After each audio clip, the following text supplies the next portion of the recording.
Sinusubukan ng UE Red Warriors na kunin ang natitirang spot sa Final Four ng UAAP Season 87 Men's Basketball Tournament.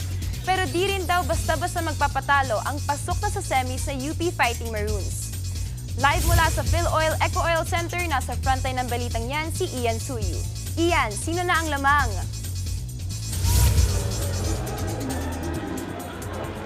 Fifi, the stakes have never been higher. All out na nga ang University of the East para sa kanilang huling tsansa na makapasok sa Final Four kontra sa University of the Philippines dito sa UAAP Men's Basketball Tournament sa San Juan City.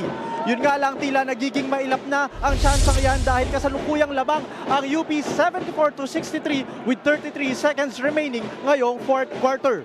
Ito na marahil sana ang magiging pinakamalaking laro ng UE ngayong second round. Kung mananalo kasi sila ngayong gabi ay makukuha nila ang ika-4 at huling pwesto sa semis. Nauna nang nakapasok sa semis ang top-seeded Lasal at UP na parehong may twice to beat advantage. Pasok na rin ang UST na nasa third seed ngayon ng tournament. Ngayong gabi rin inaasahan ang pagbabalik ni UE Center Precious Momoway matapos mahatulan ng one-game suspension noong nakaraang linggo kontra UST. Bagamat non-bearing game na ito para sa UP, inaasahang hindi sila magpapatalo lalo't kailanganin nila ng mas malakas na momentum pagdating sa Final Four kontra sa UST.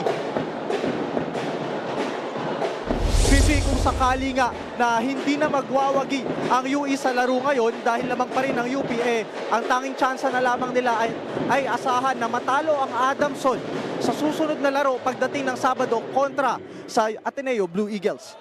At yan ang latest mula dito sa San Juan. Fifi? Maraming salamat, Ian Suyu. What's up mga kapatid? It's your sports Tito Mike Reyes. Huwag magpahuli sa mga umaaksyong bakbakan at harapan sa loob at labas ng bansa. Para sa mga pandiin ng sports news, mag-follow at mag-subscribe sa social media pages ng News 5, Peace and Love.